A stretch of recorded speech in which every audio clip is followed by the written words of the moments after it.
Welcome. Thank you for joining us on the empty side of the table. So this will finally be our unboxing of the Silver Age Batman and Ace the Bat-Hound that we picked up at Stockton Con. We apologize for taking so long to do this. And we were mistaken. Thankfully, the toy convention that we thought was going to be on the same weekend the next day was actually going to be in March. That's on March 22nd and not February 22nd.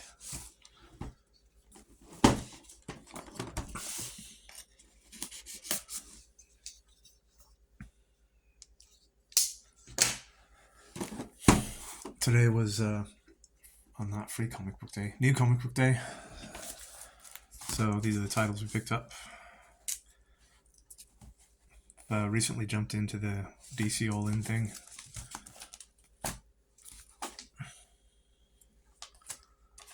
And this is Absolute Wonder Woman. I'm pretty sure we've said it before. We've never collected a Wonder Woman title in our life. And we're liking what we're reading in this.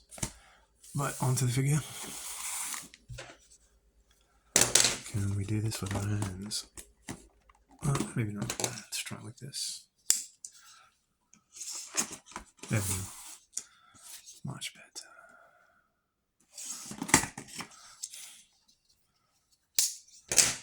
Nice art in the back here.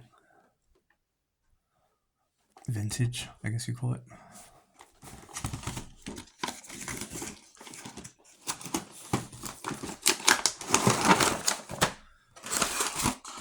So we've got two sets of hands, a Batarang, and this nice burly dog here. Oh, and the cape is soft goods. It's got the wire on the inside, so it's kind of posable, or flexible. Alright, this is going to be a pain. Let's see if we can do this with the knife and not rip one of our fingernails off by trying to do it with our hands. There we go. Took a bit out of our knuckle though.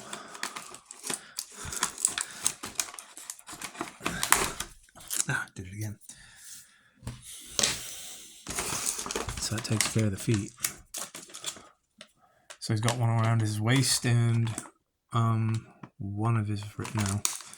Okay. Right, waist and his arms. You know what would be really convenient is a just like a fingernail clipper to take these out.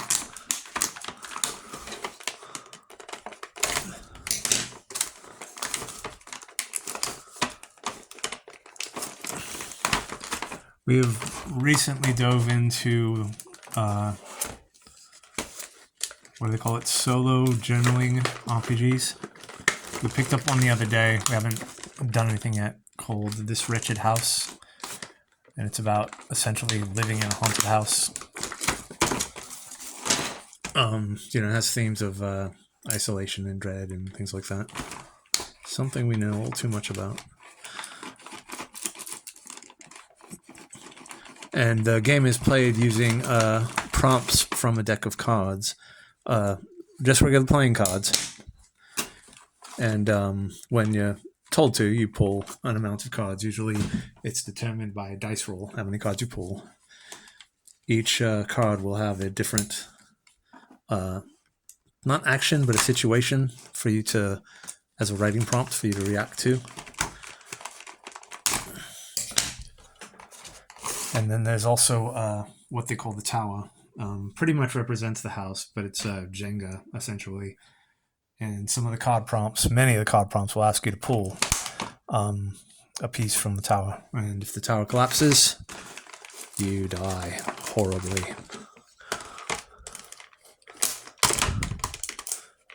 Oh, come on.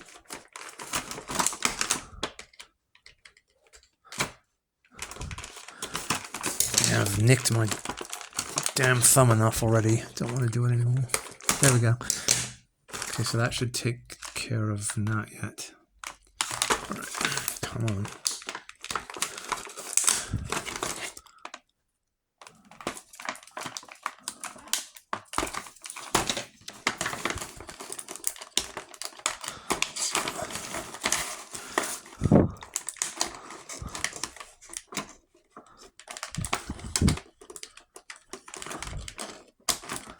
But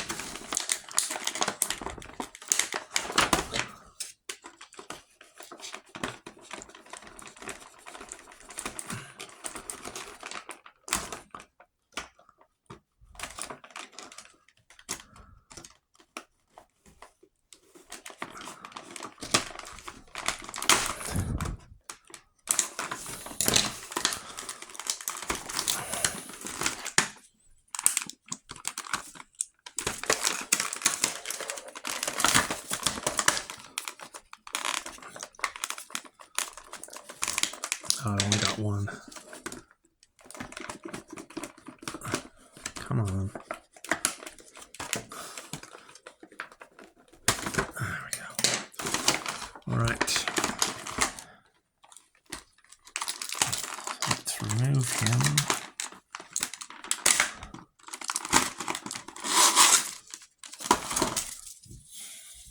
Nice.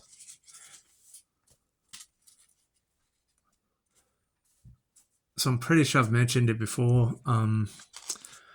These kind of things with the metal wire inside always have a habit of poking through the fabric at some point, or even snapping, depending on how much you pose, how dynamic your poses are with it, I guess. Does look good though. The cape feels very flimsy though. Like this almost reminds me of the material of those old store-bought costumes, like those vinyl costumes or something that you would get for Halloween.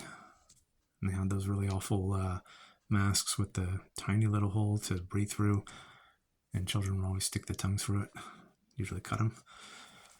So let's see here. He's got some decent movement in the head. A little stiff, but that's all right. So he's got, lots of play in the shoulders.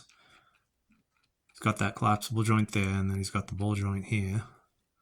Lots of play. I'd never felt one this loose before. I suppose that's okay. But you know, if you actually have him holding something that's a wee bit heavy or whatever, the shoulder would just fall. In the past, when I've run across that issue, I would gum up the joints with like paste or something like that. All right, so he's got the double jointed elbow. And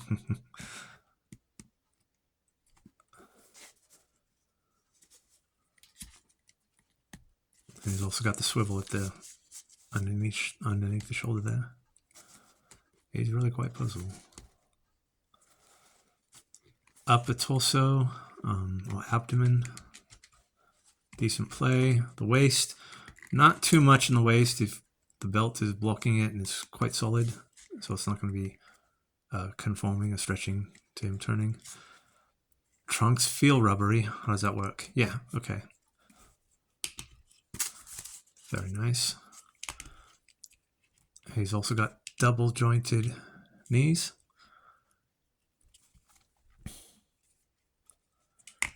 The feet looks like they're very much poseable here. Let's see. So it points up and down at the ankle. Then you also have it at the toes. That's feeling a bit tight. Let's try that. Yeah, there we go. It's a bit scary. Sorry about that. And it looked as though, maybe not. Okay, I thought there'd be more play in the ankles, but that's fine. If they get too many doodads in there, there's always something that's going to break. Really cool though. All right, let's check out Ace the Bat-Hound. I'm going to have to use the knife again.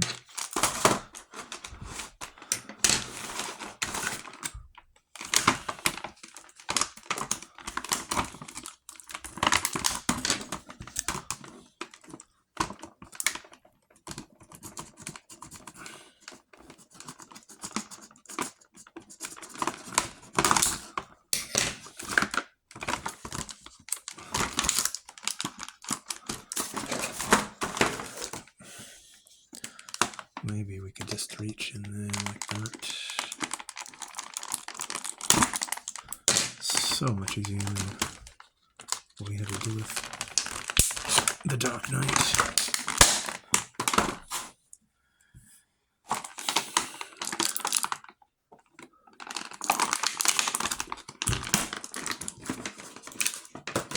There we go. Nice.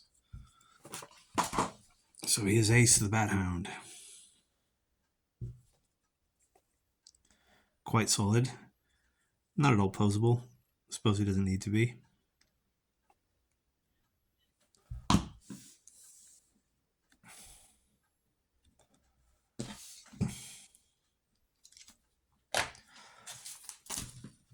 Let's see here.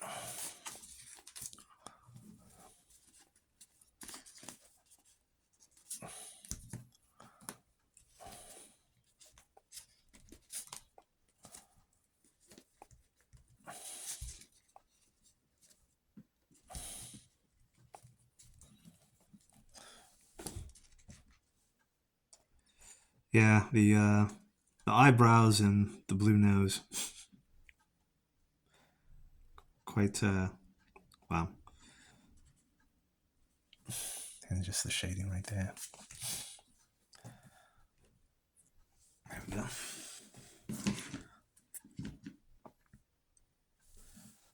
Really cool. Let's adjust things a bit here. There we go. Look at that.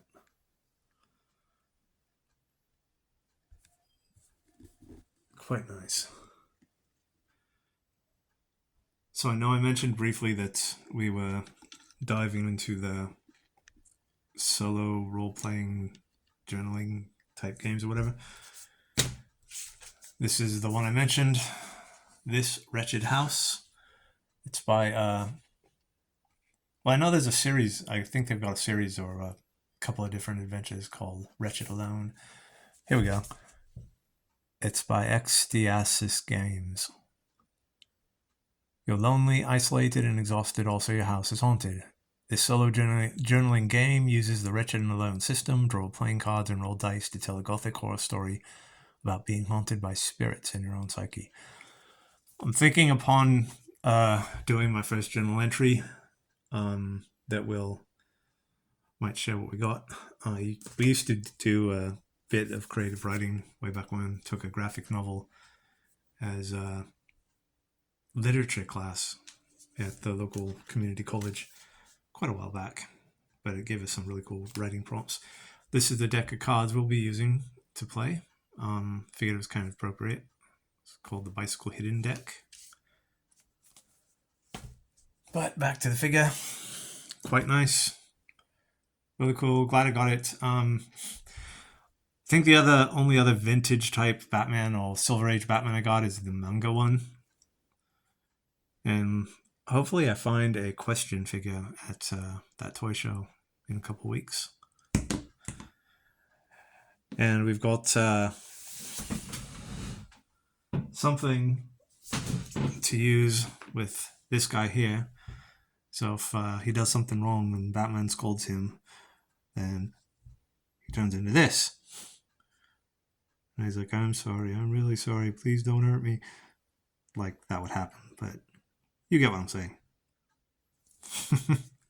Alright. So I think that wraps things up.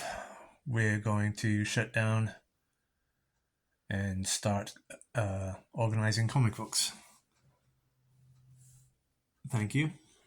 Stay healthy. Always be kind. Take care.